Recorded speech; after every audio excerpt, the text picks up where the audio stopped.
Hi everyone, it's Gemma Ware here from The Conversation.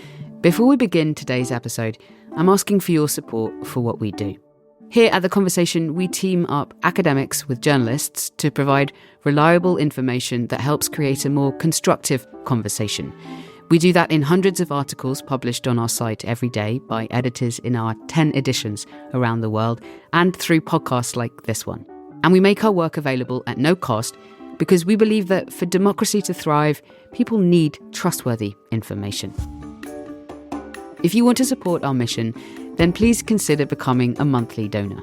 You can do that by going to donate.theconversation.com. That's donate.theconversation.com. If you can donate, you're choosing to support a healthier democracy. So thank you. Now on with the episode.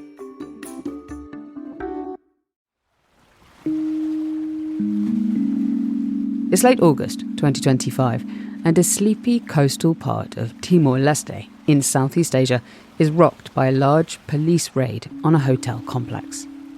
Oecusse is a rugged, remote place. It's on the western side of Timor Island, part of Indonesia, and is isolated geographically from the rest of Timor-Leste, which governs the eastern side of the island.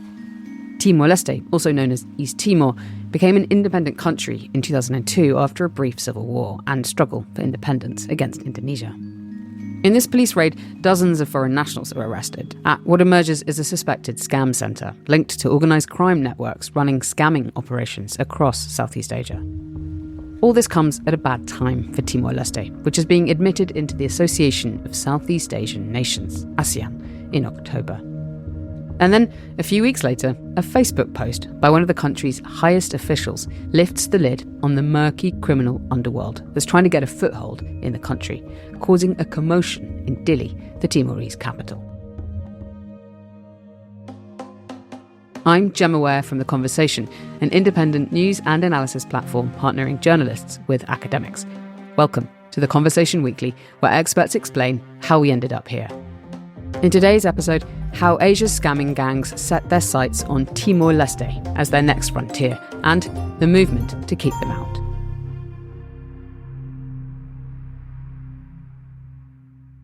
Michael Rose, you're an anthropologist and an adjunct lecturer at the University of Adelaide in Australia, and you've spent time living and working in Timor-Leste, and you still have many connections there.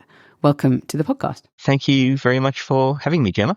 So in late September, one of the most powerful elected officials in Timor-Leste published a post on Facebook entitled "A Manifesto for the Defence of Timor-Leste," which made some startling allegations about organised crime. Why did you come across this, and what was your reaction when you saw it? So, look, I've been connected with Timor-Leste for a long time, first as sort of a junior activist type, and later on working on the fringes of the UN, and then I went back as an anthropologist, and I've continued to write about the place and take an interest in it and maintain lots of friendships and things there ever since. And so when I'm on Facebook, my feed is full of all the sometimes kind of fevered Dili gossip. And look, one of the really interesting and really positive things about the nation that Timor-Leste has grown into since 2002 is just how strong the tradition of public debate and accountability is. And a lot of these debates play out over Facebook. A lot of the local telecom providers provide you with free Facebook when you sign up. So there's people around who'll tell you they have Facebook but don't have the internet. So this Facebook post that you saw, it was written by a man called Agio Pereira, who is the Timorese Minister of the Presidency of the Council of Ministers. What do we need to know about Pereira? Agio Pereira is one of the most important politicians in Timor-Leste. He lived in Australia for many decades during the Indonesian occupation, and he sort of has a distinguished history as a supporter and member of the movement for independence. And since then, he's got a fairly distinguished career as a real leader within Timor-Leste. He also has oversight over the National Intelligence Agency. And tell me about the post and the claims that he was making. What did it actually say? So the post was called "A Manifesto for the Defence of Timor-Leste," and it was a call to the Timorese people as well as specifically a call to honest people within the bureaucracy, within the political system, within the security forces, and it was raising the alarm. He made very specific allegations that organized crime networks had flown, in some cases, about $45 million into Timor and had used it to essentially buy officials in order to be granted licenses to set up shop in Timor-Leste. And he was essentially arguing that unless an investigation was made, unless serious action was taken, then Timor-Leste sort of risked going the way of Cambodia or other sort of areas in Myanmar where aspects of the state have in some ways been captured by organized crime. And he laid it out as a very stark choice. He was saying, look, do we want to be a democracy like the state that we suffered and fought so long for, or are we going to become a state which has essentially been captured in some senses by organized crime? So it was a very sort of emotive call to the people. And it's also interesting and no accident that it also really harkened back to the rhetoric of the resistance years. There's a very long tradition in Timor-Leste of appeals to the people, the Pavu Timor-Lestenian. And so this was essentially resurrecting that sort of spirit of popular resistance, repurposing it for a modern problem. And the background to all this, he talks about organised crime and triads from Cambodia, Malaysia, Macau, Hong Kong.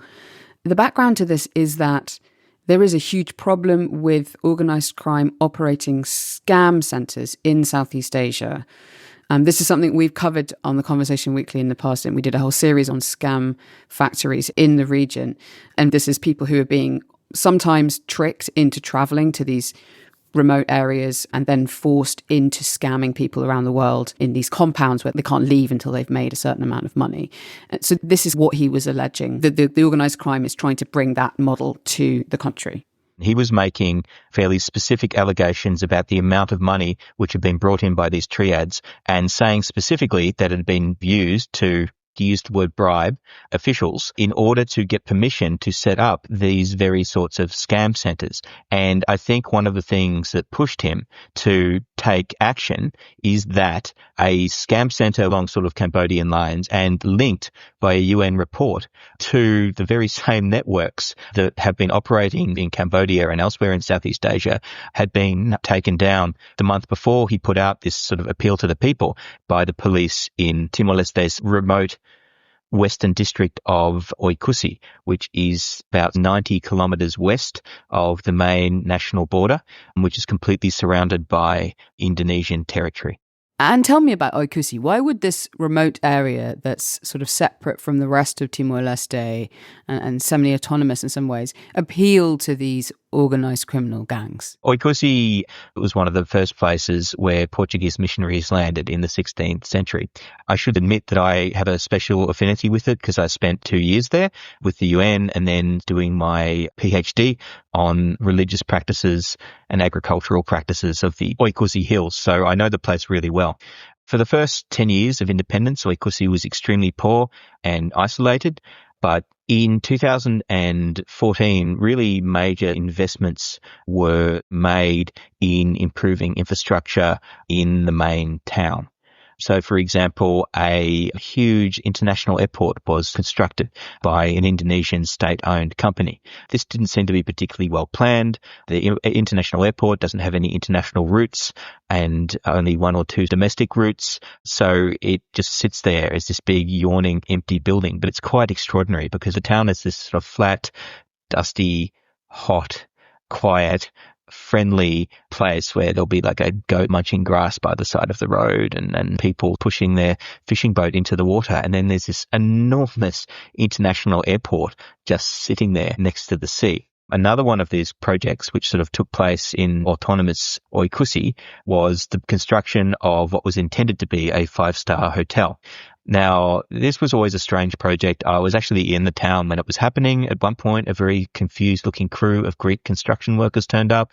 Building started and stopped. Nobody knew quite what was going to happen. There was all sorts of rumors flying around. And by the time I sort of left in 2015, it still hadn't been finished. It was just this sort of enormous construction site on the edge of town next to a mosquito-ridden rice paddy and behind the market. So it got all the sort of downstream market junk as well. So it wasn't like an obvious place for a holiday.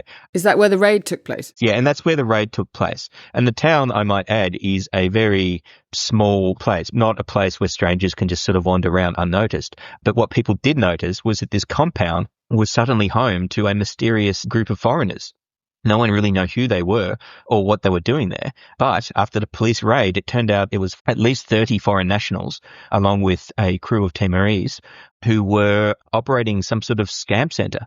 So local media later spoke to Timorese nationals who'd been working there, and they described how there were Chinese, Filipinos, Timorese, Indonesians too, I think, all making scam phone calls to people in their sort of respective language areas. The police also talked about seizing all of the equipment you would need to run something like that, sort of Starlink transmitters and all that sort of thing.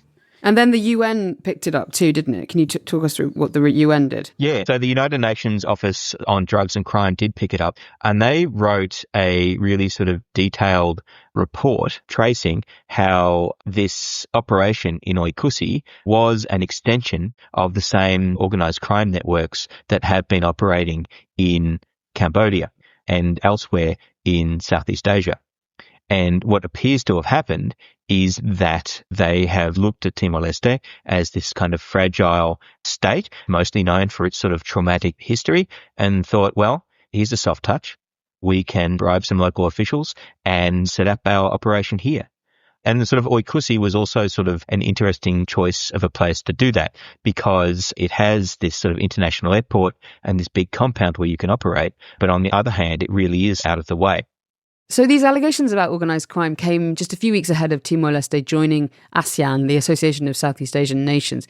Did that make them more embarrassing? This isn't a new thing. I mean, President Ramos Horta talked about joining ASEAN in the mid-70s. But 23 years after independence, it really does seem like closer integration with ASEAN has become the obvious choice, with quite heavy support from its former occupier, Indonesia. But it's sort of interesting that this UN report occurred just as Timor-Leste is drawing closer to Southeast Asia. And I think what it signals is that as well as all the sort of advantages of being part of the ASEAN bloc, Timor-Leste is going to face similar challenges to other sort of ASEAN countries that come along with potentially increased mobility and foreign investment. Can you just explain why this matters at this moment? Why is it important that Timor-Leste is seen as the new front for this scam operation? One of the really big issues for Timor-Leste is that the economy over the past 23 years, since 2002, hasn't grown in a way which really benefits the majority of the people. So there's substantial oil and gas reserves off the south coast. So they piled up a big petroleum fund, $18 billion the last time I checked. But the problem is this sort of bankrolls almost all government expenditure. And aside from subsistence farming and a bit of coffee and a little bit of tourism, there's really no major sort of industries. And so people worry about what's going to happen when that petroleum fund finally runs down, which is happening quite quickly. But at any rate, the situation today is that for a lot of young people, there's really not much in the way of opportunities for salaried work or social mobility. And there's a growing sense of frustration at the sort of old guard of resistance veterans, in many cases, who are still in charge of the country. So Pereira went public with these allegations on Facebook at a very febrile time in Timorese political life and in the political life of the region as a whole. Thousands of students have clashed with police in Jakarta as anger simmers over lavish allowances paid to MPs. Nepal is burning. Young protesters in Kathmandu have set fire to the Parliament building, the Supreme Court, as well as the residence of the former Prime Minister. The Asian Spring, sort of a wave of youth protests across the region. Young people are just fed up with the lack of opportunities, with official corruption, with inequality. And so social media is part of this story. And Timorese social media also has a close relationship with Indonesian social media. And so these big student protests in Indonesia, I won't say inspired, but that sort of spirit really has also sort of caught on in Timor-Leste. And around the time Pereira released his manifesto, there had been really major protests in Dili. Student protesters in Timor-Leste have claimed a win after the government reversed a decision to buy 65 new cars for parliamentarians. The car plan sparked 3 days of protests in the capital, with police dispersing the crowd with tear gas after protesters lobbed rocks at a parliament building. And there was the issue of a lifetime pension.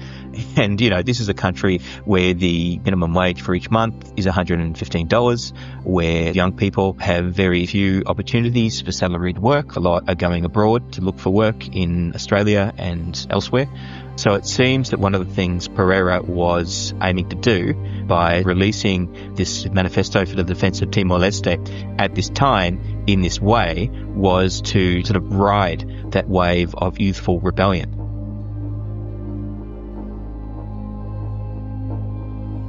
Coming up, what happened after Pereira went public, and what this means for the wider fight against organised crime and scam centres in Southeast Asia.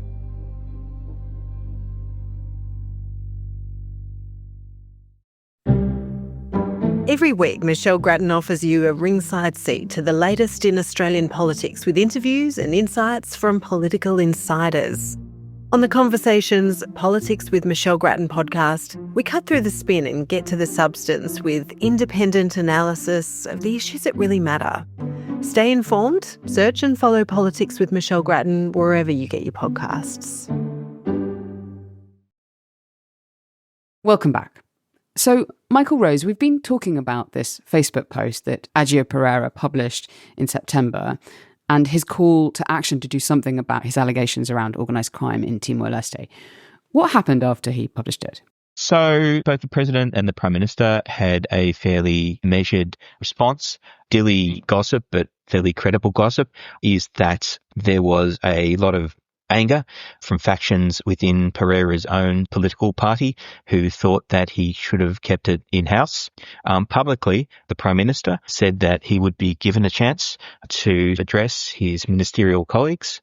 It's very interesting, though, that what Pereira, his main demand in his manifesto, was that the gambling licenses, which had been, in his view, fraudulently granted as a result of bribery, be rescinded. And his other one is that an investigation take place into exactly who had taken this triad money.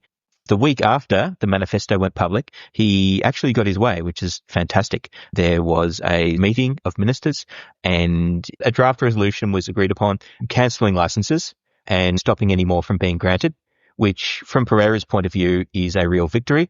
And you would also think that it would very much stymie any sort of attempts by triad gangs to set up Cambodian-style call centres in Timor-Leste. I mean, I'm sure they can still try bribing people and try all sorts of things, but the fact that the Timorese people have shown that they won't be bought is sort of a really interesting development. He also called for an investigation as to who has taken the money, and look, that would potentially be politically explosive. And the fact that there's been no public announcement and there has been no public investigation is significant in my view. You actually sent a message to the president to get his response. What did he say to you when you asked him about these allegations of organised crime? I mean, fun fact, Timor-Leste has probably the most accessible president in the world. President Ramos Horta, I'm sure he wouldn't mind me saying this, I'm sure he uses his judgment about it, but generally quite happy to hand out his WhatsApp number to curious foreign academics and fellow citizens, and time permitting and things, will text people back. So when I messaged him, he said, I did follow these developments. I've always said Timor-Leste does not have a homegrown organised crime, but we are too vulnerable to organised crime from outside. But Timor-Leste, being a fragile country, is still very attractive to organised crime from Asia.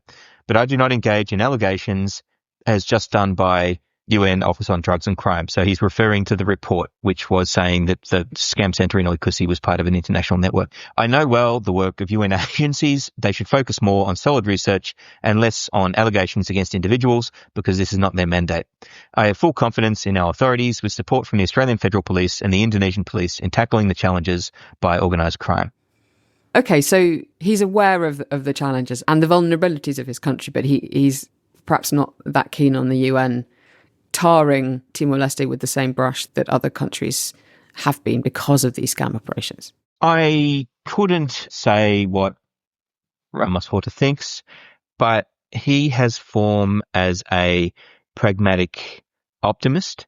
So I believe that he tries to look at sort of situations in Timor-Leste without sort of catastrophizing, because the country has suffered so much over the years that sort of people get into the habit of thinking about it as lurching from one crisis to another. So, yeah, obviously he is aware of the threat that organised crime does pose to his country. However, he seems to be very, optimistic that the Timorese police, in cooperation with their international partners, will be able to handle that. So when we ran this series we did earlier in the year about scam factories, one of the researchers that we worked with, a guy called Ivan Franceschini, he explained that these scam operations, they don't happen in a vacuum. They're often there because members of the local elite have turned a blind eye or are gaining in some way from the construction of these compounds or the employment opportunities that it actually offers local people. How do you think that dynamic is playing out in Timor-Leste? This scam operation in Oecusse didn't succeed. So do you think there's still a risk that this could continue, or is Timor-Leste just a bad choice for these scam operators? There's certainly people in Dili who are like, okay, they've rescinded the license, the scam centre has been shut down, but are people within the system still protecting corrupt officials?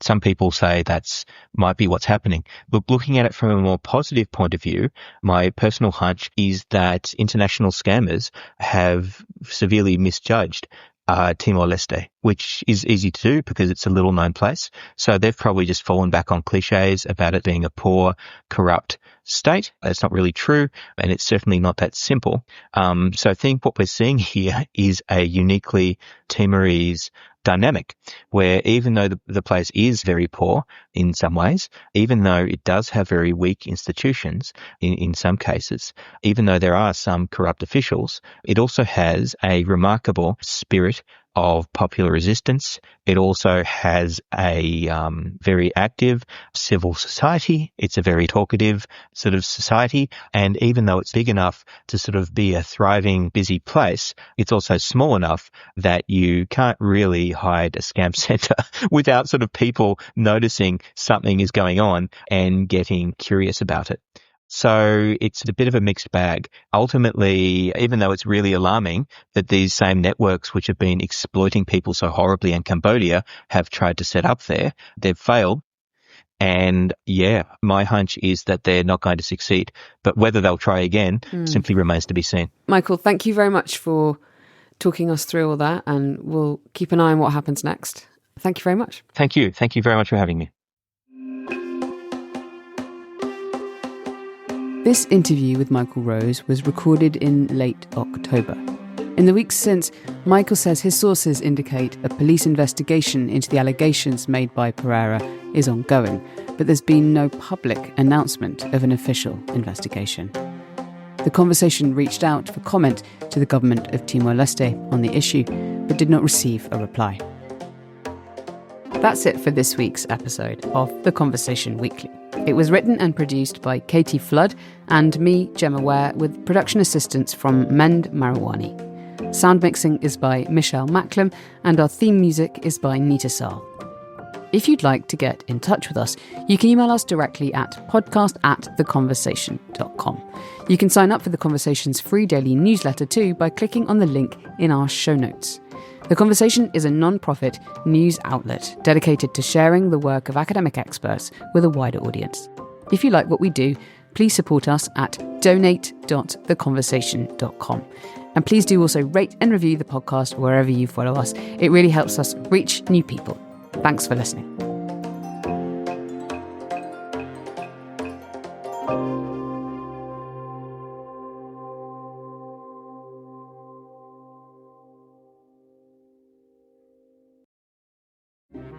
Hi, I'm Anna Walker, host of a new podcast called Jane Austen's Paper Trail from The Conversation. From a scandal-filled bun shop in Bath to a windswept walk along the Cobb in Lyme Regis, and even a glittering Regency ball, we've travelled around England to bring Jane Austen's world to life through interviews with today's foremost Austen experts. Listen to Jane Austen's Paper Trail wherever you get your podcasts.